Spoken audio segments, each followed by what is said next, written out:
That night, after arguing with my girlfriend, I went to the spa for a massage. The masseuse's touch was too gentle, so I frowned and asked her to apply more pressure. Suddenly, she pressed down on my back, causing me to let out an involuntary moan. "Is that intense enough for you?" the masseuse asked. Just moments ago, Audrey had been lecturing me haughtily about her childhood friend Lewis. Now she was absolutely livid. "Calvin Williams, where the hell are you?" Ding. Story Shots reminds you to click the subscribe button at the bottom right corner to read the full novel. After arguing with Audrey Brown, my mate Lewis Davies invited me out for a massage to relax. He scanned the room critically before selecting two shapely female masseuses. "I come to this place often. Their technique is top-notch," he said. Lewis nudged my shoulder suggestively. "It's on me today, mate. Enjoy yourself." Lewis was a spoiled rich kid who lived off his parents' money. Of course, having grown up with him, I wasn't much better myself. The masseuse's technique was indeed professional. I lay back, chatting idly with Lewis. "What was the row about this time?" Lewis asked. I sighed with my eyes closed. "Her childhood friend is having an art exhibition. I didn't book the best gallery in town, so she said I wasn't taking it seriously." This wasn't the first time Audrey and I had argued about this childhood friend of hers. Gradually, I'd gotten used to it. Lewis angrily pounded the massage table. "Bloody hell, Calvin. You're such a mug. We've got looks and money. How'd you end up with such a nightmare? Did her dad save your whole family or something? Why are you so devoted to her?" I shook my head helplessly. "Her dad didn't, but she did save me, actually. Remember when I passed out drunk last year? I woke up to find Audrey watching over me in the hospital. The doctor said if she hadn't found me so quickly and got me to hospital, I'd be 6 feet under by now."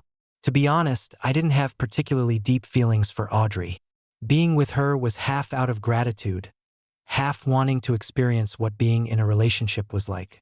I hadn't dared say any of this before, fearing Lewis would berate me.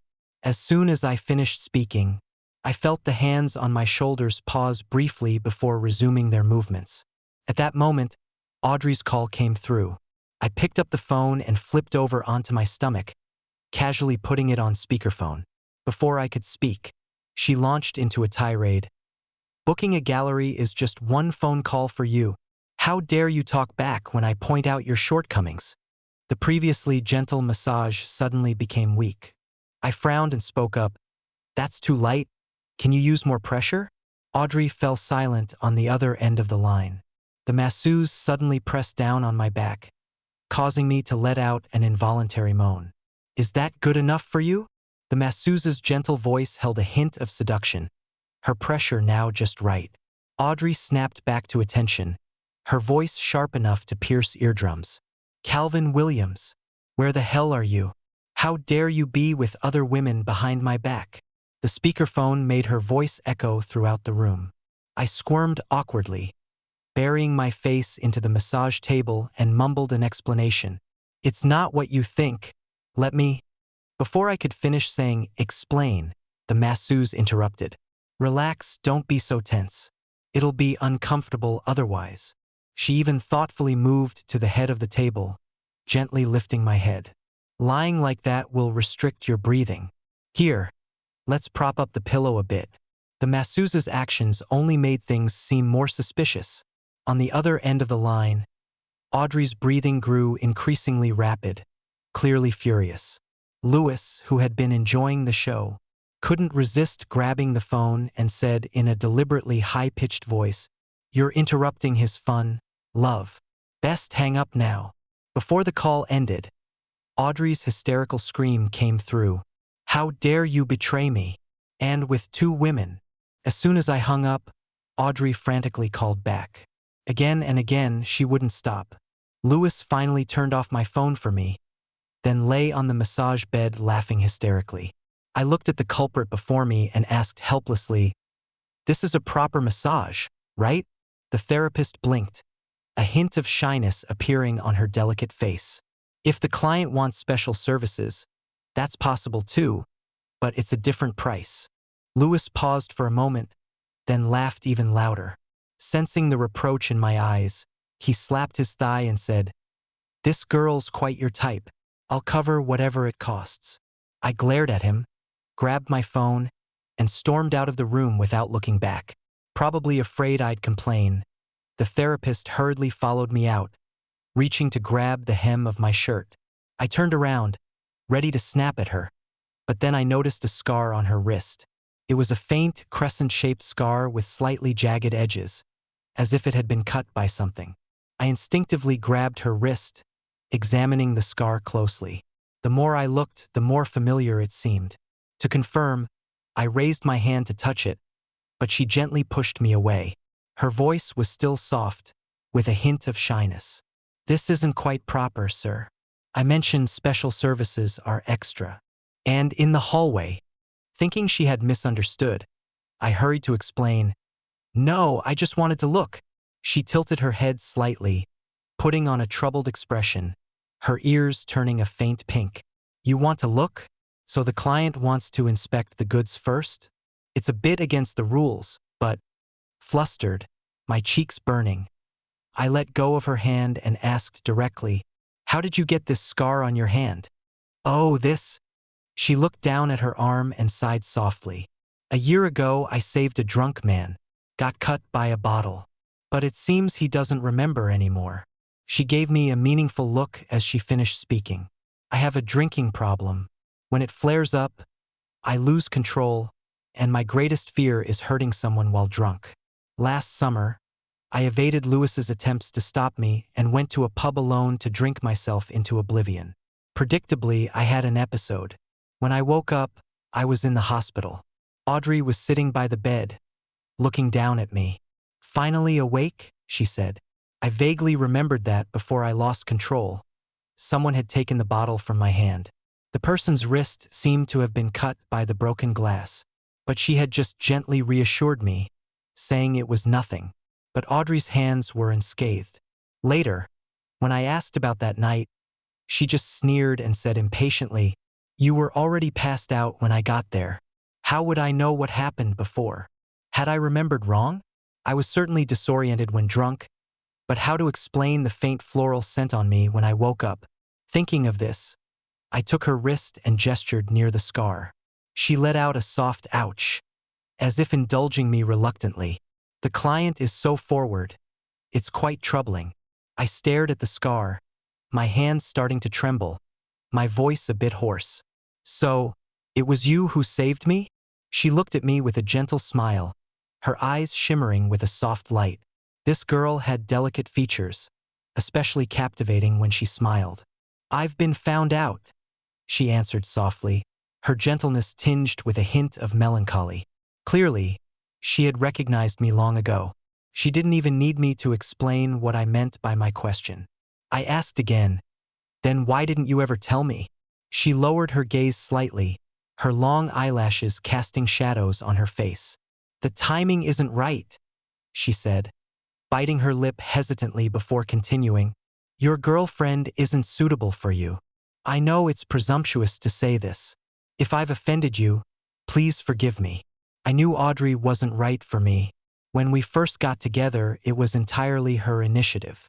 She refused my offer of compensation and, blushing, asked for my WhatsApp number. After that, Audrey pursued me relentlessly. I had always been strictly controlled by my family, to the point where I was still clueless about relationships in my 20s. Her pursuit coincided with a low point in my life. The more my family opposed it, the more I wanted to indulge myself. Perhaps at that time, I desperately wanted to experience the sweet taste of love that Lewis had spoken of, especially since she came with the halo of being my lifesaver. It wasn't until 3 months into our relationship that I learned she had a childhood friend named Hank Thornton. She had already argued with me multiple times over Hank. Out of gratitude for saving my life, I chose to give in at every turn, which only led to her becoming increasingly unreasonable. But now, even this life-saving grace turned out to be false. I stared at the delicate face before me, my brain still trying to formulate a response, but my mouth opened involuntarily. "How much for special services? Look at that, just look at that. Is that any way for a person to talk?" like some nouveau riche who's never seen the world. As the masseuse looked up in shock, I fled in embarrassment. As I approached the villa gates, I could see Audrey pacing back and forth outside, blocked by the security guards. Remembering how she had deceived me for over a year, getting me to buy her bags and art supplies for Hank, I felt like a complete joke. I didn't want to deal with her, but she blocked my car. With no choice, I got out of the car. Audrey was trembling, her eyes bloodshot. Her gaze darted over me as she snarled, "You wouldn't even let me hold your hand before, but it turns out you're such a player behind my back." I couldn't be bothered to respond and waved at the nearby security guards. "Please escort her out." As the guards were taking her away, she continued to scream hysterically, "Calvin Williams, I'm your girlfriend. You betrayed me first, and now you're treating me like this. If I hadn't saved you at the pub last year, you'd be dead by now." This last statement completely crossed the line for me. I gestured for the guards to stop and slowly walked up to her, my gaze sharp as a blade. "Audrey, are you sure you were the one who saved me at the pub that night?" She instinctively turned away, her expression suddenly panicked.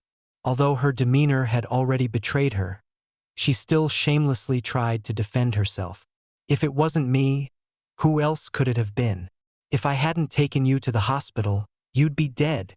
Looking at her like this, I felt nothing but disgust. Find a large rubbish bin and dispose of this trash. Rotten people belong with rotten rubbish. Lying in bed, that thoughtless question, "How much for special services?" kept replaying in my mind. I buried my head under the covers. Feeling so embarrassed I wished the ground would swallow me up. After tossing and turning for a while, I thought I should tell Lewis about how I'd been tricked. Just as I opened my phone, I saw a friend request. "If the client has any needs, we can negotiate the price. I need your head." I was about to reject it outright, but then I pictured that ethereally beautiful face and felt a flutter in my heart. Blushing, I accepted the friend request. But not knowing even her name or age, the conversation couldn't really go anywhere. So I politely asked, "May I ask what I should call you and how old you are?" It took a few minutes before she replied, "Sherry Green, 36D. I was completely baffled, since when did ages come with letters? Sherry Green? The name sounded vaguely familiar, but I just couldn't place where I'd heard it before. Frowning, I took a screenshot and sent it to Lewis. "That spa's staff are so old. Maybe we shouldn't go there anymore." Though the girl was undeniably pretty, her age was a deal-breaker. It would be a lie to say I wasn't disappointed. Just after I sent the message, Lewis called me. As soon as I answered, his trademark guffaw came through. "Ha ha ha, Calvin, you blockhead. Do you really think she's talking about her age?" Thinking it through, my face instantly turned beet red. Perhaps because I hadn't replied, she cautiously sent another message. "Is the client unsatisfied with me?" Faced with her query, I chose to play dead and not respond. But no matter what, she was still my savior, and now she'd fallen on hard times, seemingly in desperate need of money. After some mental calculations, I transferred her £10,000. Sherry immediately sent it back. "Client, it doesn't cost nearly that much." At least she wasn't greedy. I wanted to say it was payment for saving my life, but on second thought, that might hurt her pride. After pondering for a while, I sent it again with the bold note, "Annual package." By now, Audrey had probably crawled out of the rubbish bin and was frantically calling me. Thoroughly annoyed, I blocked her number. Then I started tallying up all the things I'd bought and money I'd spent on her and Hank over the past year. I've never been a particularly forgiving person, and I certainly wasn't going to let Audrey's deception slide with just a laugh. However she had tricked her way in, now she'd have to pay it all back double. After finishing the calculations, I dozed off, clutching my phone. I had an alluring, sensual dream. In it, Sherry wore an elegant cheapao dress, with long flowing hair and delicate wrists. She gently bit her red lips and softly asked in my ear, "Is the client satisfied with my service?" Her beautiful eyes sparkled. I woke with a start, wiping the cold sweat from my face, my fingers still trembling slightly. Recalling the dream, I mumbled to myself, "Satisfied? very satisfied. I've gone completely mad. Feeling my back, I realized my clothes were soaked through, with a large wet patch on the sheets too. I quickly took a cold shower to calm myself down. Thoughts turning to Audrey, I contacted the company's legal department. I had them pull all records of Audrey's loans and requests for items, and draft a legal notice. Then I called for some agile security guards to accompany me to reclaim the flat. Initially, it was Hank Thornton who couldn't find a job after graduation, so Audrey Brown asked me to arrange an internship for him at the company. Later, he complained that the workplace was too far, so I lent him the small flat my father had given me for my 18th birthday. I had just walked to the building with the security guards when I saw a familiar figure sitting on a bench across the street. A cream-colored shirt, fitted trousers, and raven-black hair casually draped over her shoulders, a few strands dampened by the morning dew. Elegant yet sensual. She saw me too and gracefully stood up to walk over. Her long, slender legs were accentuated by the trousers. My mind involuntarily drifted to last night's dream, and I swallowed hard, feeling my mouth go dry. As she approached, I asked in a low voice, "What are you doing here?" Before I could finish, a burly figure suddenly blocked my view, shouting sternly, "Stop! Maintain a safe distance." It was one of the security guards on duty last night. Seeing my displeased expression, he raised his voice. "Sir, why is your face so red?" I wanted to kick him, gritting my teeth. "Because you're infuriating me. Move aside." Where did they find this idiot? The guard scratched his head and stepped aside. The woman's lips were like petals of a luscious rose, her smile when they curved upwards enough to intoxicate me. A faint blush colored her fair cheeks, like carefully applied rouge. Damn, how could anyone be this breathtakingly beautiful? I cleared my throat and asked again, "How did you find this place?" My palms were sweating, and I even forgot to ask how she knew my home address. In the sunlight, she raised an eyebrow, her eyes teasing, "Didn't you say it was for the whole year?" As soon as she said this, I glanced around and quickly covered her mouth, my face reddening, afraid she might say something else inappropriate. Looking at her expressive eyes and that face that could launch 1,000 ships, I was reminded of last night's dream again. I pulled her inside. I thought about evicting Hank tomorrow, but Audrey Brown kept harassing me with different numbers, seemingly ready for a confrontation. After briefly instructing Sherry Green, I headed straight to the small flat with my team.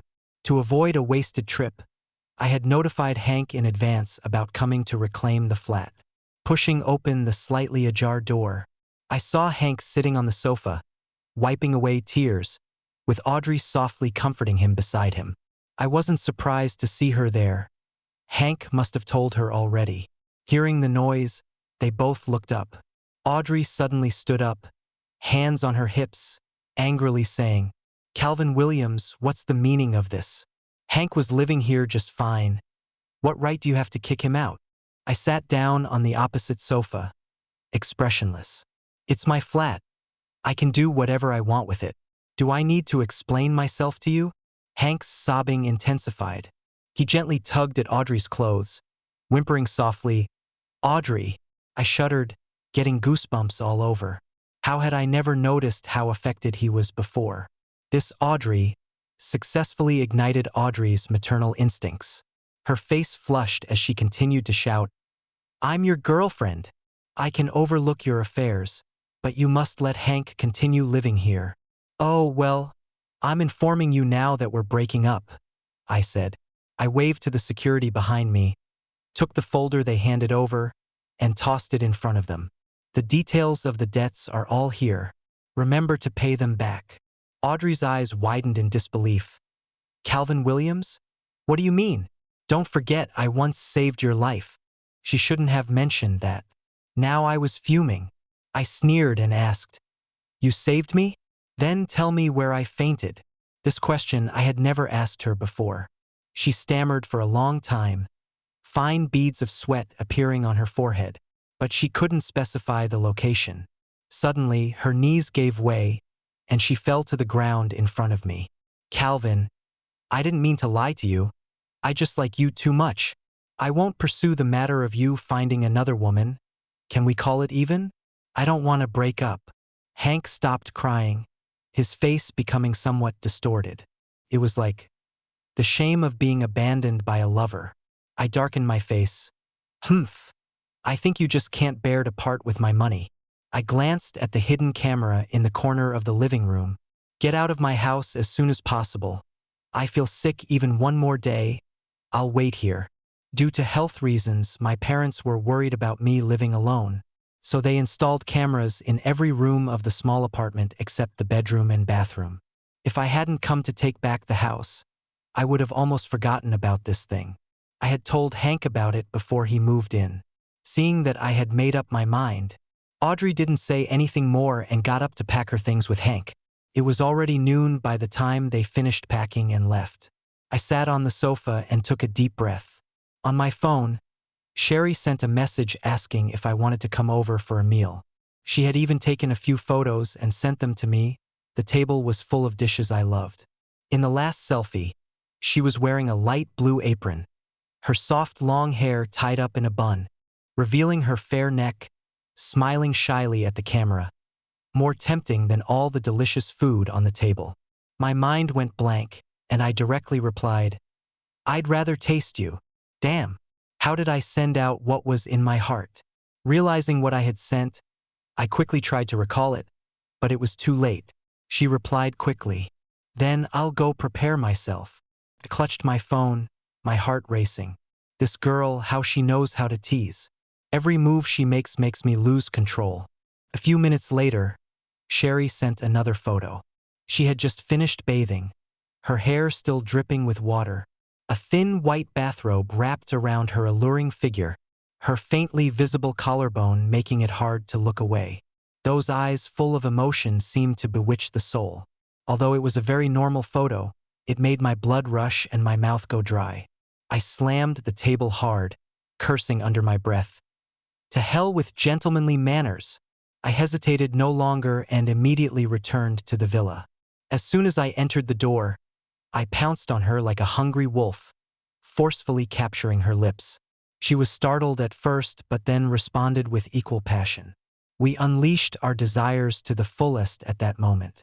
After the storm had passed, I realized that it had also been her first time. After that day, we lived together as if we had been lovers for many years, without needing to say it. She was like a girlfriend tailor-made for me. The food she cooked was completely to my taste, and she knew my preferences like the back of her hand. She would listen quietly to my troubles and accompany me in doing things that others might consider childish. Although 2 years younger than me, she took care of me meticulously. I leaned back on the sofa, watching her kneeling on the carpet, her slender fingers gently massaging my calves. "Have you served other men before?" I regretted the words as soon as they left my mouth. Her movements paused for a moment, her voice soft. "No, you're the first." "Then how do you know how to take care of people so well?" She lowered her eyes, her long eyelashes trembling slightly. "Cal, you might not know, but children from poor families grow up fast." Indeed, if she had really served other men before, how could she still be untouched? After all, no man could resist her allure. I glanced at the documents on the coffee table, only then remembering that I had put Audrey's matter aside. I picked up my phone and contacted the legal department, handing over Audrey's mess directly to them. I didn't want to deal with it personally anymore. Unexpectedly, a few days later she posted a video online slandering me. She cried her eyes out in front of the camera, claiming she had saved my life, given her all to me during our relationship, only for me to betray her in the end. The things she had asked from me over the past year, plus the money she had borrowed, indeed amounted to a considerable sum. Audrey came from an ordinary family, and the job she had was arranged by me. She was fired the day after we broke up. Now she's probably desperate because she can't pay back the money. Louis Davies was fuming. "That bloody slag. How dare she turn the tables? I'll make sure she gets what's coming to her." I let out a cold laugh. "We live in a society governed by law. Don't do anything rash. Don't worry. I have my ways of dealing with her." Louis got excited and pressed, Come on, tell me what you're planning. Instead of answering directly, I called Audrey. Audrey's tone was very tense. What? Have you come to your senses and want to apologize? As long as you admit your mistake and promise not to ask for that money back, I'll delete the video. I couldn't be bothered to waste words with her and said directly, I've added you. Accept the request. Perhaps thinking I had given in, she quickly accepted the friend request. I immediately sent her several video clips that I had accidentally discovered when checking the CCTV on the day I moved out. Louis, unable to contain his curiosity, snatched the phone and randomly clicked on one. A few seconds later, he threw the phone back to me, his face flushed. These two dogs are absolutely mental. They have no shame at all. In the video, the two were entangled together, with Hank deliberately facing the camera, his eyes a mix of ecstasy and defiance. It seemed he not only knew about the surveillance but wanted to use it to his advantage. Audrey clearly didn't know there was a camera in the living room and started threatening to report me for invasion of privacy. I immediately fired back. How is it an invasion of privacy when I install cameras in my own home? Besides, I told that pretty boy about this before he moved in. I found the screenshot of my chat with Hank and sent it to her. I didn't say anything before because I wanted to give you some dignity, but I didn't expect you to be so shameless. Things had obviously gone beyond her expectations. After a while, she started to soften. Calvin, I was confused for a moment. Please forgive me. You know I truly love you. It's all Hank's fault. That pretty boy seduced me. For the sake of our time together, can you give me another chance? Disgusting. In the video, she was cupping Hank's face, calling him a good boy, and bad-mouthing me plenty. Seeing that I wasn't moved by her sweet talk, she changed her tone again. This isn't entirely my fault. If you hadn't been so cold to me all the time, would I have cheated? Calvin Williams, I'm a normal woman. I have needs too. When cornered, she starts to bite. I decided to end it there. I can delete the videos, but you must post a new video clarifying things and apologizing to me. After dealing with Audrey's situation, I finally noticed the message from Sherry Green. She had compiled a detailed document of evidence, explaining how Audrey had impersonated her, thus proving our innocence. It was well organized and comprehensive. Calvin, please take a look at this. If you think it's appropriate, I'd like to post it online to help clear your name. I felt a flutter in my heart and couldn't resist teasing her. But we're not exactly innocent anymore, are we? She sent a voice message, her tone clearly nervous. Calvin, don't joke about this. I don't want you to be attacked because of me. The concern in her voice warmed my heart. Don't worry, it's all been taken care of. As I was about to reply, Louis Davies' voice came from across the room. Calvin, you're grinning like an idiot. Don't tell me you've fallen in love. My phone hovered in midair. I looked up to meet his scrutinizing gaze, and after a moment's thought, I couldn't help but smile. I suppose I have. I can't be blamed for being so casual about relationships. It's just that she's so gentle and wonderful, and not just ordinarily wonderful. That evening, Audrey posted a video apology. She admitted that she had resorted to such measures because she was unable to repay her debts. To add credibility, she voluntarily displayed the lawyer's letter and the itemized bill I had provided. Although most people believed her, there were still some overly sympathetic individuals who continued to speak up for her. They argued that since she had saved my life, what was wrong with giving her some money? They even thought I had threatened Audrey and began to dox me. Left with no choice, I had to record a video myself, and I asked Sherry to appear in it, showing the scars left on her wrists from that time. Instead of calming the controversy, the video only intensified it after it was posted. This must be the other woman. No wonder she could seduce him, being so beautiful. Due to Sherry's striking appearance, more and more people began to believe Audrey's initial claims. Even when Sherry described the details of saving me in great detail, it couldn't change their minds. Fortunately, things took a turn for the better soon. Someone posted a screenshot of a Facebook post from last year. I've seen these two people before. At the time, this beautiful girl was accompanying the young man to the hospital. She was so stunning that I even took a few sneaky photos. In the photo, I was lying on the emergency bed, with Sherry right beside me, her slender wrists covered in blood.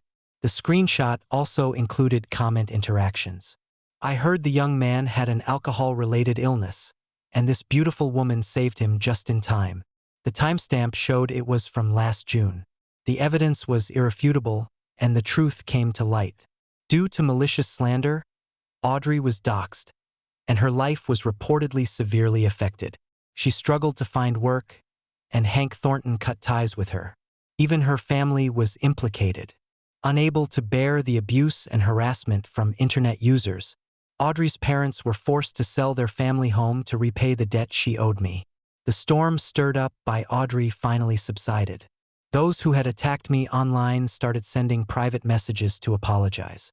But I couldn't feel happy about it, because Louis Davies said my relationship with Sherry Green was unhealthy and told me not to get too emotionally invested. Indeed, we didn't have a normal romantic relationship from the beginning. I was afraid my feelings were one-sided, and I also worried that Sherry was only with me for my money. Perhaps sensing my low spirits, Sherry invited me to accompany her to a classmate reunion. Everyone's bringing their boyfriends.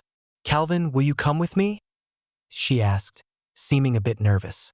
I wanted to refuse, but seeing her like that, I swallowed my words. "Which university did you graduate from?" I asked. She lowered her head, her voice growing softer. "University of London." Hearing this answer, my eyes widened. She was a University of London graduate? How could a graduate from such a prestigious university end up as a masseuse at a spa? My reaction made her both shy and anxious, probably feeling she had let her alma mater down. Mentioning University of London reminded me of something. I sponsored a student before, and she also got into University of London, I said. In my final year of sixth form, when the pressure was intense, I happened to see a news story about impoverished students in rural areas. I had the idea to sponsor a high school student. After discussing it with my father and getting his support, I chose the prettiest one from a group of children around my age. I guess I really did value appearances. Sherry looked up, her eyes shimmering with an unusual light. I continued, "But I've forgotten her name. I only remember she was very pretty, just had a bit of a stutter, which was a shame." As I spoke, Sherry's eyes gradually reddened. She suddenly threw herself into my arms, choking out, What if that student was me?" I froze, taking a moment to process her words. I pushed her away, laughing as I rushed to the closet to grab a belt, chasing her around playfully. She dodged, pretending to scream, "Oh my God! So Calvin likes to play like this." Red-faced, I scolded, "What nonsense! Did I sponsor you so you could become a working girl?" While dodging, she explained, "It's not like that. That's my investment. It's a legitimate business." I pushed her onto the sofa, tickling her ribs with both hands. "You little fox, how many more things are you hiding from me? Spill it." She curled up, laughing breathlessly. "You'll find out at the reunion." At the reunion, a girl saw me and her eyes lit up. "Finally seeing you in person. You're even more handsome than your photo." Confused, I asked, "You've seen my photo?" "Yes. It was in Sherry's drawer in the dorm. She looked at it several times a day. She kept it so well hidden and said no one was allowed to touch it. Sherry brought your photo with her in her first year. Every time we tried to sneak a peek, she'd get so nervous her face would turn bright red." I turned to look at Sherry standing behind me. She lowered her head, seeming a bit flustered. I gently ruffled her hair, feeling a warmth spread through my chest. After returning home, I opened the drawer where she kept her things. In the very back, inside an old wallet, was a copy of my ID photo. A few years ago, a teacher from a rural area contacted me, saying she was the form tutor of the student I had sponsored. "This child has outstanding grades and has been accepted to University of London," she had said. "She really wants to meet her sponsor. Could I have a photo of you?" Looking at that yellowed photo, I turned to Sherry. "So, you've had a crush on me for 5 years?" She slowly crouched down, leveling her eyes with mine as I sat on the sofa. Her gaze was clear with a hint of shyness. "So, Calvin, are you willing to give me a proper title now?" She took out an account book from her bag and gently placed it in my hands. "This is a record of every sponsorship payment you made to me. I've kept track of it all because I knew this account book was the only way I could properly reveal myself to you." With tears in my eyes, I slowly nodded in response to her expectant gaze. "Yes." Sherry's side story. In the depths of Sherry Green's drawer, there lies a well-preserved photograph, cherished and protected. The young man in the photo has striking features, gentle eyes, and a slight smile that's as warm as a spring breeze. She received this a week after getting her acceptance letter to the University of London. Her form teacher had given it to her. "This is the young man who's been sponsoring you. He heard you got into a top university and wants to continue supporting you through your studies." Sherry carefully tucked away the photo and silently memorized the contact information. She went to the post office and used a public phone to dial the number. On the other end, the young man's voice was gentle and refined, like a soft breeze. Sherry stood frozen, her heart racing. "His voice is so pleasant," she thought. Standing at the post office counter, she felt her cheeks growing warm. She was nervous, her voice slightly trembling. I can work part-time to support myself. There's no need to trouble you anymore. The money you've given me before, I'll pay it back in person. Someday." By the time she finished speaking, her forehead was dotted with sweat. There was a brief pause on the other end. Then the gentle voice said, "There's no need to pay it back. I heard you got into the University of London. Congratulations. My home isn't far from the university. If you ever need help, feel free to come find me." He gave her an address, which Sherry committed to memory, but she still insisted on repaying the money. Taking a deep breath, she stammered, "I don't want to keep owing you this kindness." After some thought, he agreed. Sherry had secretly visited that familiar address many times. She had also caught glimpses of the young man from the photo from afar. Though she was at a distance, she recognized him immediately. He looked even more refined than in the photo. She didn't dare approach him, fully aware of the gap between them. As she was now, she wasn't worthy of someone so exceptional. She threw herself into her studies, striving to improve herself. She wanted to become someone worthy of standing before him and saying, "Thank you," and also, "I like you." Yes, she had fallen for him. Perhaps it was because he had extended a helping hand when she was most in need, or perhaps it was that warm smile in the photo. She often took out that photo to look at it. Later, rumors spread that the economics department beauty at the University of London had a boyfriend. When asked about it, she shyly smiled and admitted, "Yes," but no one had ever seen the man from the photo in person. Even later, there were whispers that she was living frugally and working multiple part-time jobs to support a secret boyfriend. When these rumors reached her ears, the usually gentle Sherry became uncharacteristically agitated. She stammered an explanation. "It's not like that. That's money I owe him." Before she could finish, her resolve weakened. Recalling her awkwardness during their only phone call, she determined to overcome her stutter.